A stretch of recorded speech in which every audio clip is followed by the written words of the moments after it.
we take it all in and try and understand where they're coming from. I mean, that's really what we need to be doing. And then I just wanted to also mention a couple of books that that I read that had an impact on me. Because what I think is fascinating in this whole discussion is the media itself as an entity, not the people that are in it. Because I think the people that are in it really are trying to do the best job and provide information to people that's valuable. But they, as we've mentioned before, they have constraints that they're working with. I mean, mention the word consultant to somebody who works in journalism, and they're, you know, they'll shudder because that's who's dictating what we're seeing on the air, because it's what will get eyeballs to their product. Julie, we refer to them as insultants. Yeah, exactly. We aren't educators. You know, I always people try to say, well, you're not educating. We're not educators. We're journalists. Educators are these people that, you know, I have tremendous respect for. And there may be some of you out there, I know at least a few of you out there. We aren't educators. We're journalists. We're trying to give out information. We're not trying to teach. And there's a huge difference between those two jobs, a gigantic difference.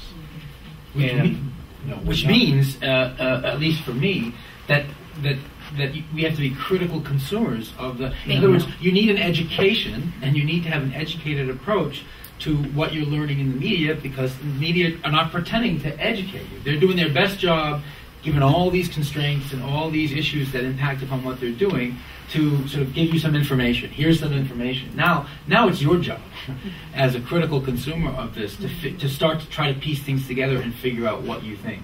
In other words, if you're being brainwashed, it's probably more your fault than it is the fault of the media. Bingo. You said earlier about not having any one source. You know, whether, okay, maybe you like to read the New York Times every day, but maybe you should also be reading, other bits of information and using other sources. I mean, I think whether you occasionally tune into Fox News or you occasionally turn into CNN. And then my other thing is that just because they're 24-hour news networks, they're not meant to be listened to 24 hours a day. My God, you can get out of bed because it's very negative. And I think it's very, very hard. Well, I mean, it's on, but it's very hard to live your life and be any force for good when you are in constant negative receiving mode. Even when you look at your basics of relationships, and this was also in the Blink book, that a psychiatrist studied married couples, and yes, they could take them for 15 minutes, but they really only had to watch them for 2 minutes, because there was one element, you know, whether you use disinterest or whether you use insult or a lot of different adjectives. There was one thing that undermined the relationship, and that was contempt.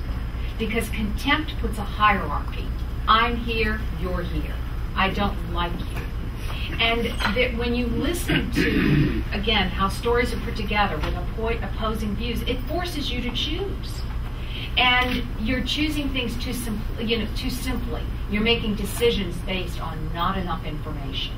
You would certainly not pick people who are in your life on a quick soundbite. And yet, those 2 seconds, are very powerful. Our instincts are very powerful. So I would say to you, yes, have a varied diet. And I would also say don't overeat. Don't overeat. Read the books, get outside of the media, get outside in the world, and be a force for positive messages and understanding and acceptance. One thing that a trap we fall into in our business is we always try to get this man on the street. You'll see that in a story. You just go ask somebody to give you an opinion on something, some issue. And I constantly think about this is, we always want to get both sides of the story, but when we do the man on the street, and say the issue is a 90-10, 90% of the people support it, 10% don't, and we have like 4 interviews, and it's 50-50, that may not reflect what the community thinks about an issue. So, I'm constantly talking to my reporters, well, how come you had 6 people, and 3 said they were opposed to it, and 3 for it, when we know from surveys and the election said that 70 or 80% of the people wanted this issue as a referendum. So, I mean, that's a real challenge we face, and we need to, I'm constantly working with our reporters because they're just looking at, okay, both sides of the story. And they don't think about, well, wait a minute, look under that first layer and check on the background, see what the research is, and if people do support it as strongly as you have indicated in your story.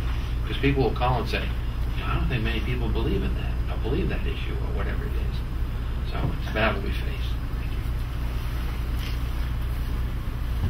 you. Any other questions or comments from the audience? Yes, sir. In our society, we seem to confuse Christianity and democracy and capitalism as if they were the same thing. And we're here talking about exchanging ideas and such. Is there any room at all in the commercial media for something that's controversial? Or must you continue to support the same message that we hear so often? In public TV, it's a little bit different. Like something as simple as the Rick Steves show in Iran, it presented another view that most Americans never would have considered. Is there any room at all in your commercial operations for something that might go against those 3 things that you seem to blend into one? Did everyone hear the question? I don't think so. Okay.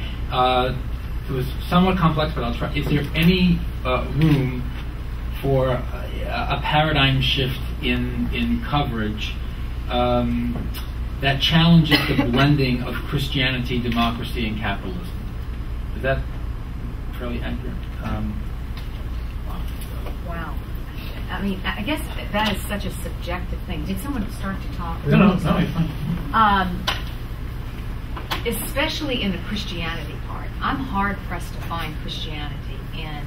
I think the overriding theme of what you see in the media is capitalistic and democracy in terms of many points of view. It's not controlled by the government. It's comes from the people. But I see a lot of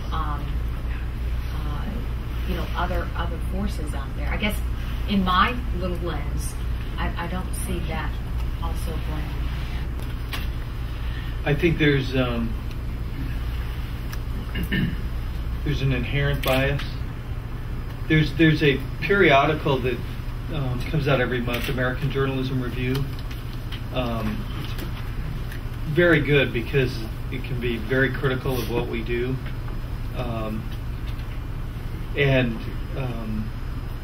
I think that there are some things that happen probably just because we are who we are. We jump on issues as a group sometimes. If we smell blood in the water, we're sharks. We'll go to it. So I think when there are opposing viewpoints that go against some of the basic American, what some people feel are American principles, you will find that sometimes we gravitate toward those. I hope that we're heading into a period here with the new president where we're going to be opening up our arms to more and more people and to different points of view and to different cultures. You and I talked about it earlier, that in the inauguration speech he talked about Christians and Muslims and Jews and Hindus, and he ended it with "and the non-believers," which I found so enlightening, because you would never have heard an American president say that before, and it was sort of this breath of fresh air for him to say that, and to be open and honest. I'm Christian, I'm a Presbyterian, but I find this to be so enlightening and so refreshing. And I think we have to battle that. We do have to question ourselves as journalists all the time.